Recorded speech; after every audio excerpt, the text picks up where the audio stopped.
Écoutez le Talk iPhone sur les stations d'accueil iPhone et iPad JBL.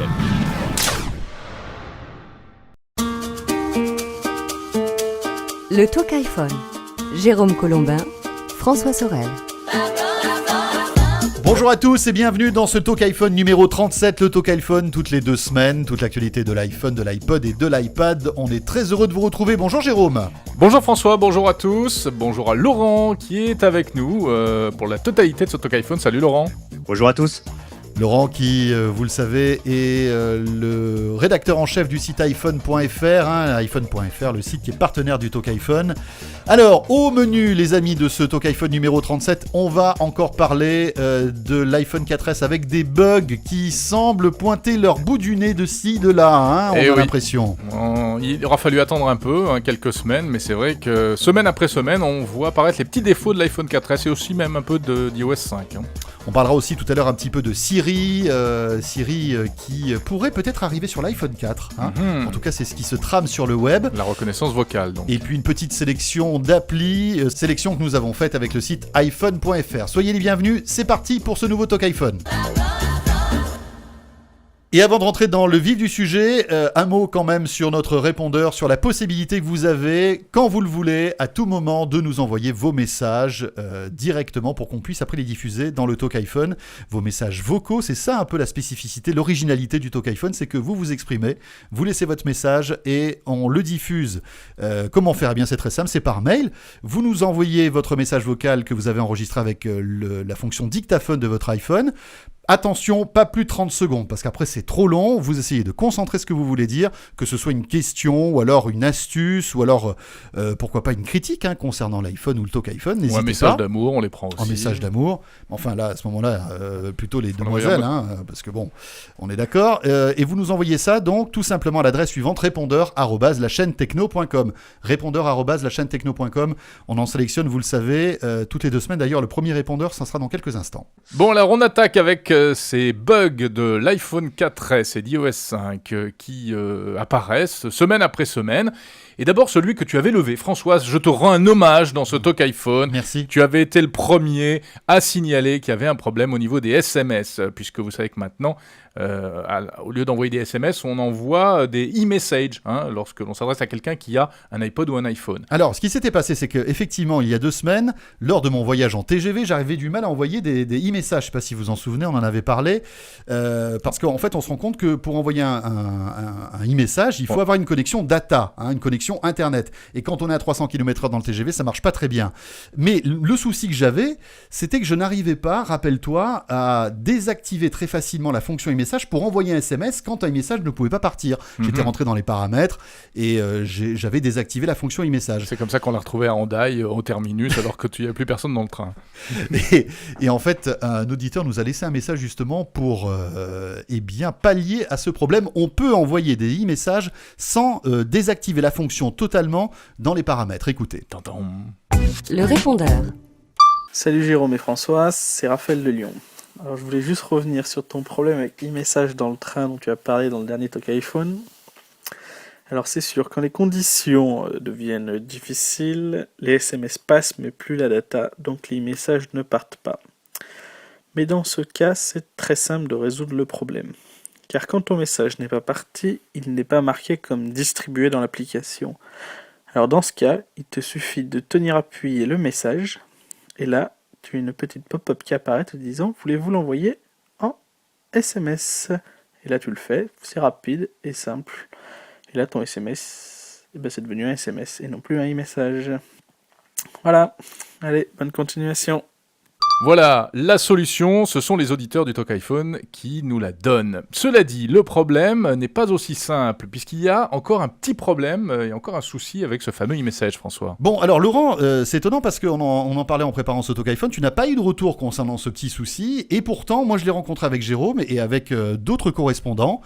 Le souci est très simple, vous envoyez un e-message, cet e-message est envoyé, il est noté distribué, puis c'est un petit peu l'accusé de réception, hein, le distribué.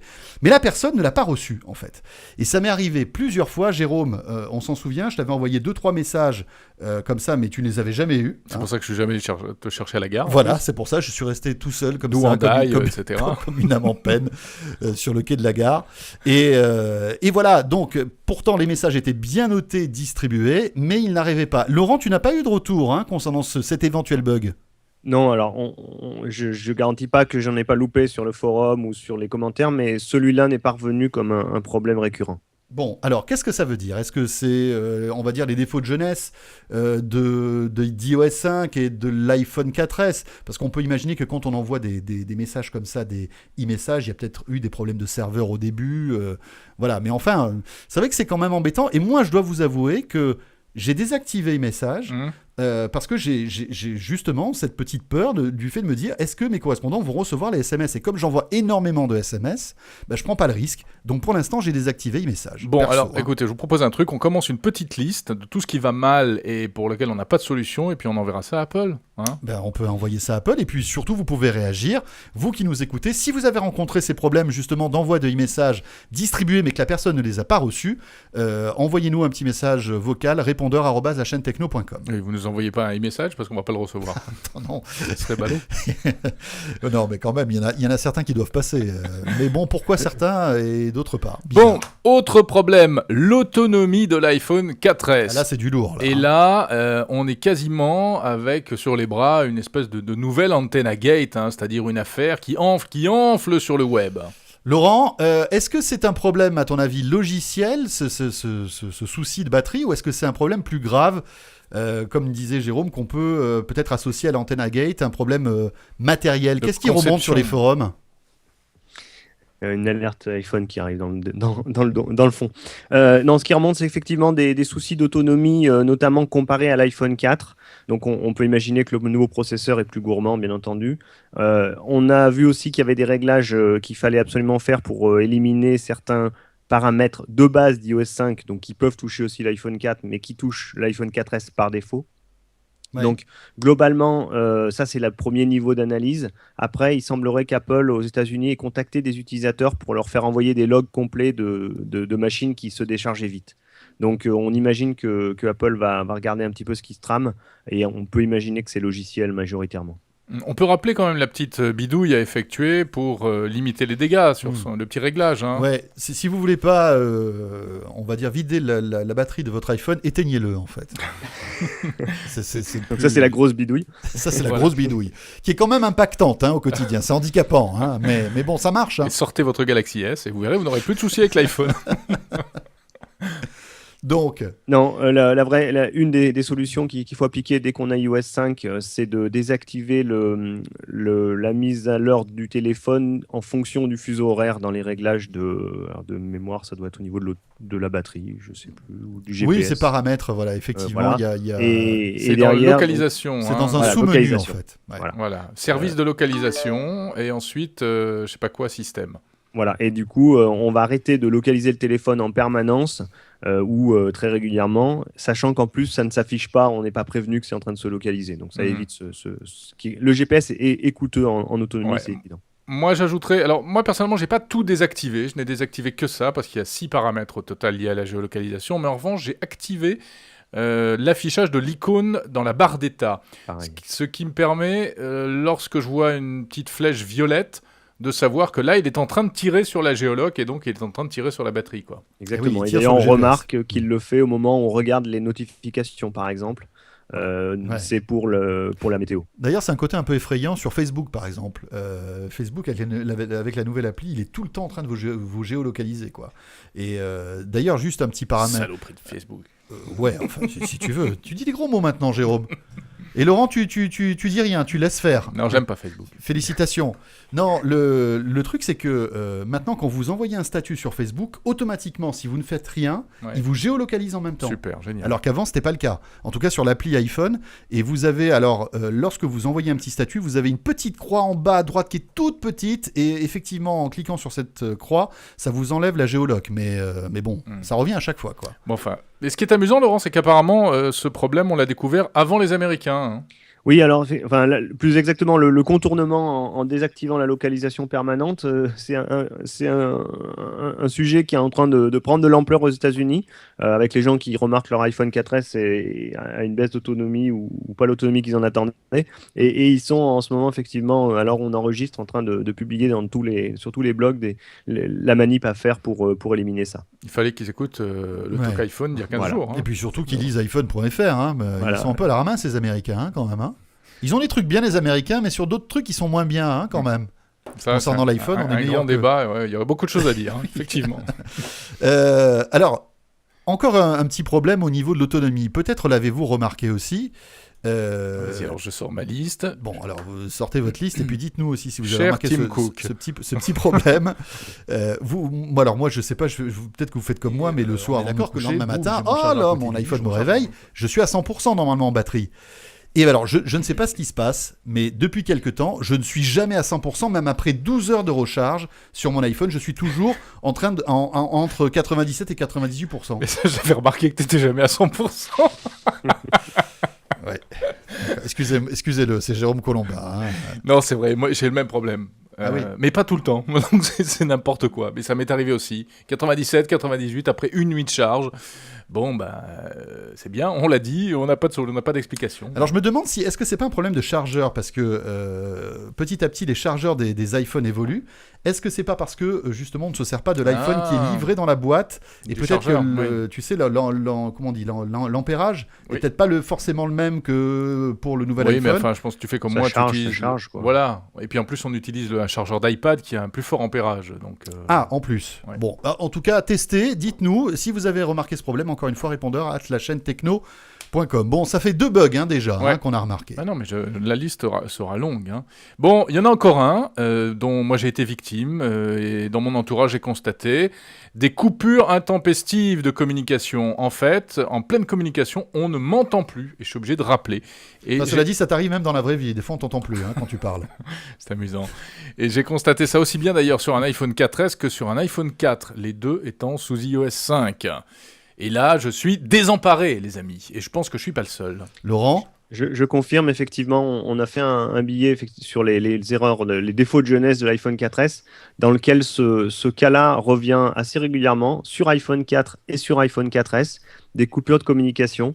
Donc, la bonne nouvelle, c'est qu'a priori, ça doit être logiciel, puisque les iPhone 4 ne perdaient pas la communication auparavant. Donc, là aussi, on peut espérer un iOS 5.1 qui nous remettra tout ça d'aplomb. Eh oui, mais ouais, c'est ce que... Cela dit, on se rend compte, Laurent, quand on prend un peu de recul, qu'à chaque grosse mise à jour d'iOS, que ce soit la 3, la 4 ou la 5, il y a des petits soucis. On voit bien que souvent, il y a une mise à jour correctrice qui arrive quelques semaines après.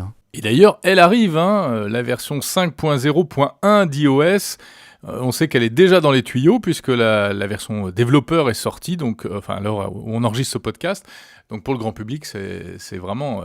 ça va arriver incessamment sous peu et c'est vrai, comme tu as raison de le dire, c'est très souvent finalement la même chose. Très souvent, d'ailleurs, c'est pour ça qu'au niveau du jailbreak, les hackers se précipitent pas sur la première version et attendent souvent la seconde pour mettre en place leur contournement.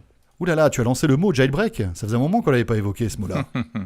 Il va intéresser du monde maintenant qu'il y a des nouveaux OS et surtout de nouvelles machines. Effectivement, ça va être un sujet important pour... Bon, alors si vous n'avez pas suivi ça de près, donc le jailbreak, c'est le fait de craquer, de percer la bulle de sécurité de l'iPhone pour après pouvoir ajouter plein de fonctionnalités, etc.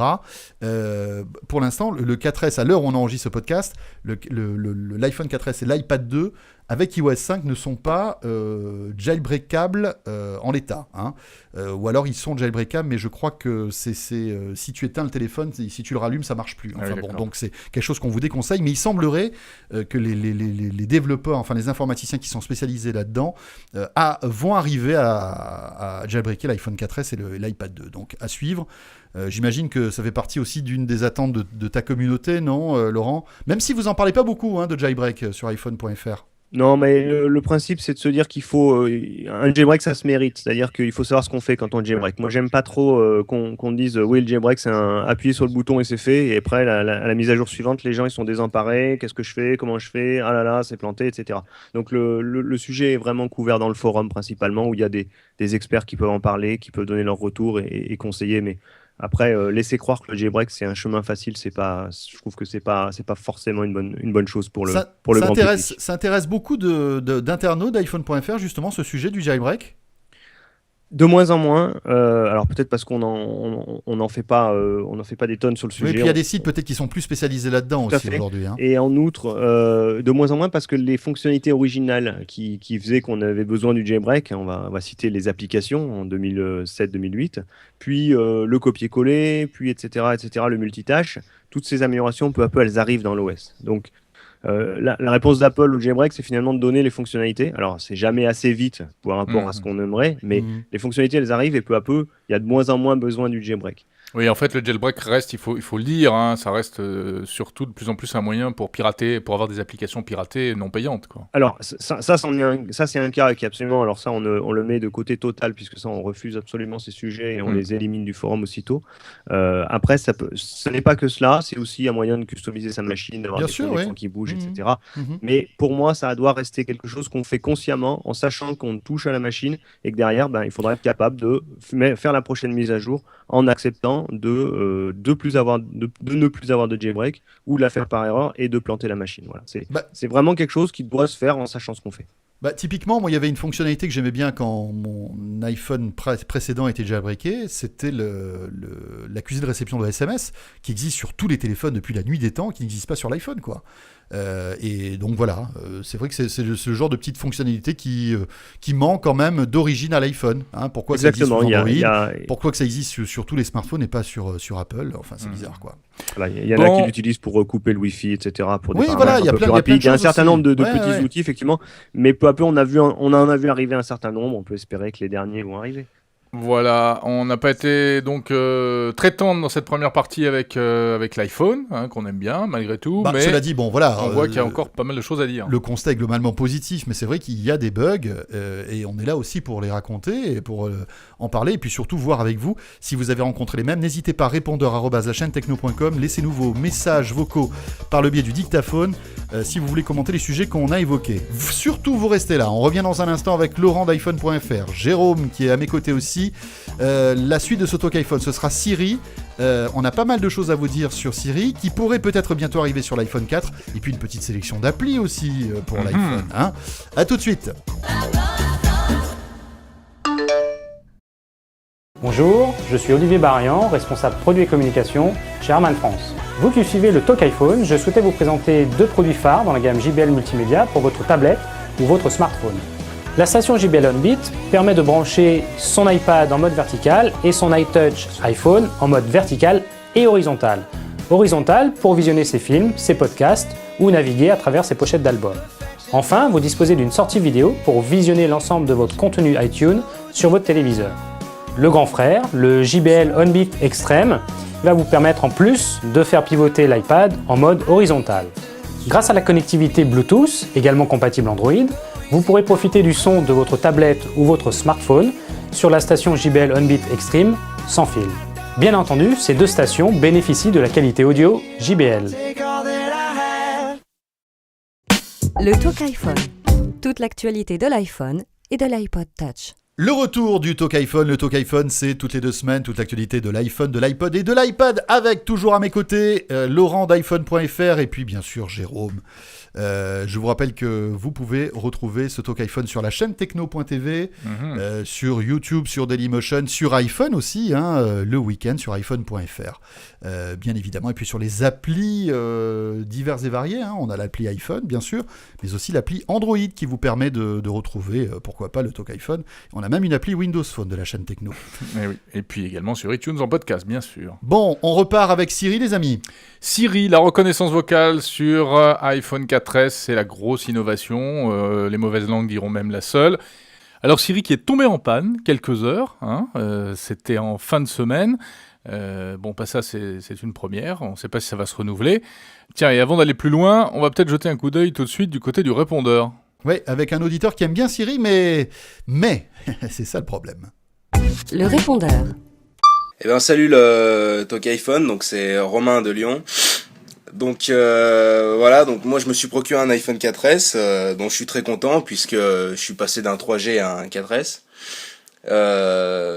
Juste un petit mot par rapport à Siri, donc moi je trouve que ça marche super bien. Et puis finalement je m'en sers assez souvent pour écrire mes notes ou envoyer des messages. Mais je trouve dommage que ça soit encore un peu bridé, qu'il n'ait pas accès aux applications, etc. C'est dommage. Et là, salut à tous et vous faites un super boulot. Merci. Bon, il a raison, cet auditeur, et d'ailleurs on l'avait déjà évoqué, Siri c'est bien, mais on en voudrait plus. Tout ce qu'on peut dire, c'est que on sait, on espère, et on sait que c'est un système qui va évoluer de toute façon, Siri. C'est-à-dire que Siri, dans quelques années, à mon avis, ça sera quelque chose d'incontournable. Mais comme je le disais il y a 2 semaines, on a l'impression que Siri a été lancé un peu en version light, quoi. Vous avez vu il faut qu'ils prennent un petit peu de la consistance. Petite parenthèse récréative, vous avez vu sans doute ces parodies de Siri sur le web, ces vidéos.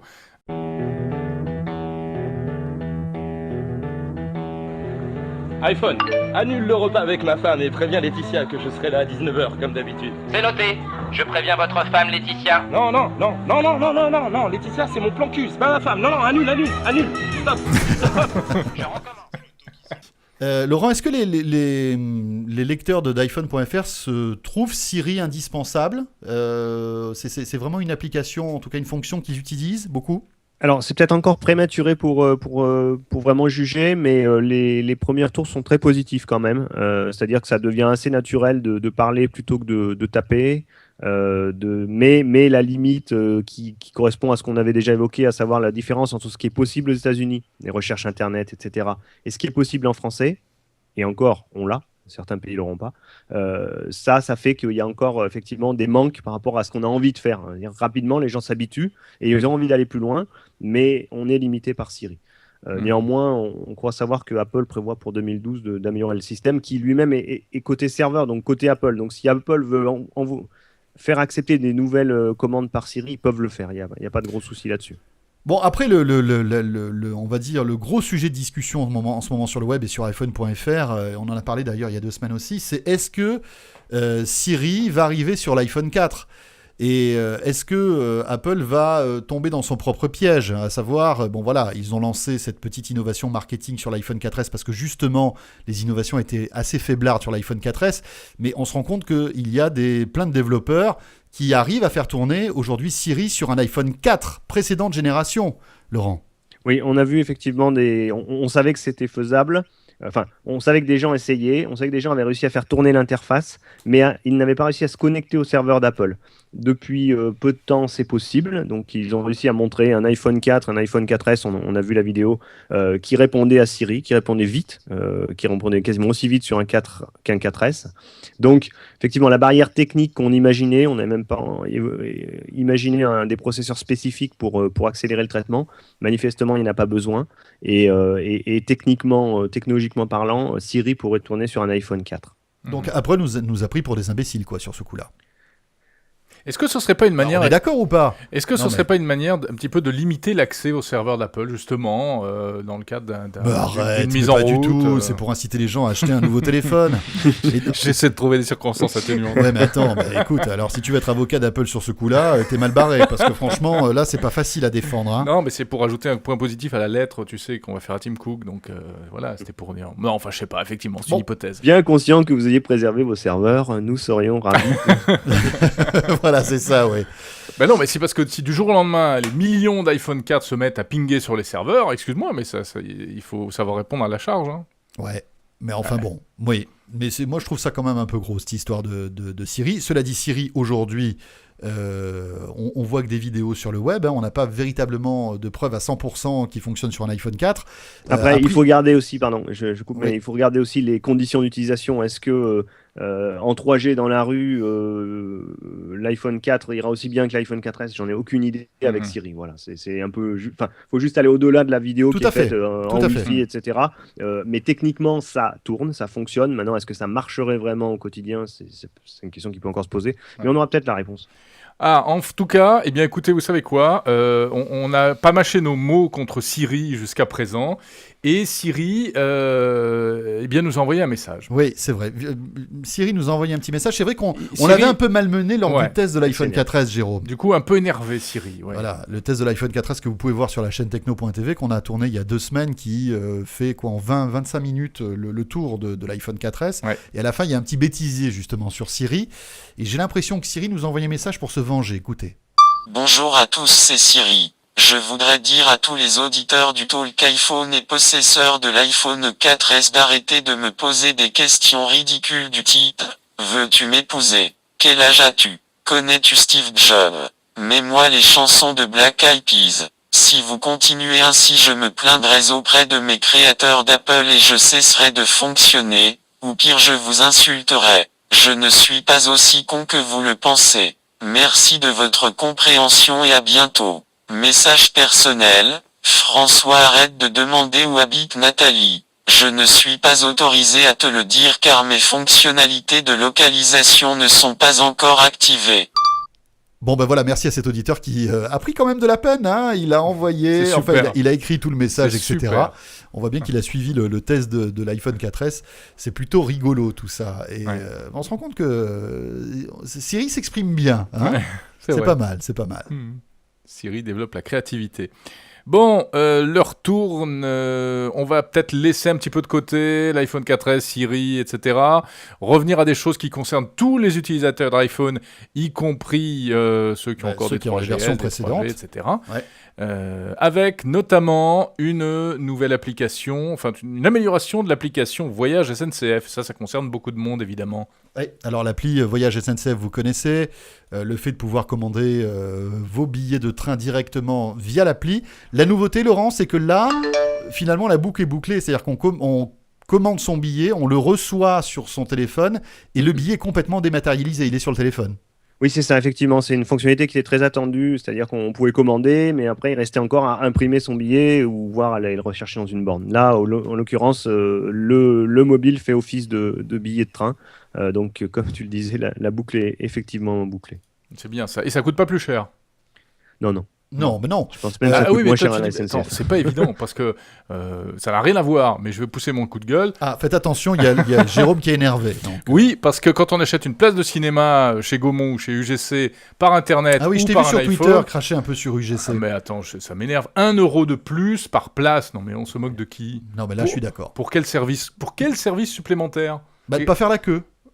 D'abord, c'est pas vrai parce que j'ai fait la queue après pour retirer le billet parce qu'il faut quand même retirer un billet papier. Pourquoi t'es pas allé à la borne directement ? À la borne en question, il y avait beaucoup de monde et donc on fait quand même la queue. D'accord. Donc premièrement, c'est une arnaque à ce niveau-là. Deuxièmement, quoi ? On nous fait payer le fait de passer dans le 21e siècle alors que tout le monde passe au 21e siècle. Mais attends, mais moi je suis allé dans un Gaumont et mon billet s'était affiché sur mon téléphone. Eh ben Gaumont c'est mieux qu'UGC, alors c'est ça que tu veux me faire dire ? Peut-être. Non, mais en tout cas l'un des deux. Mais là, voilà, je me souviens, c'était Gaumont.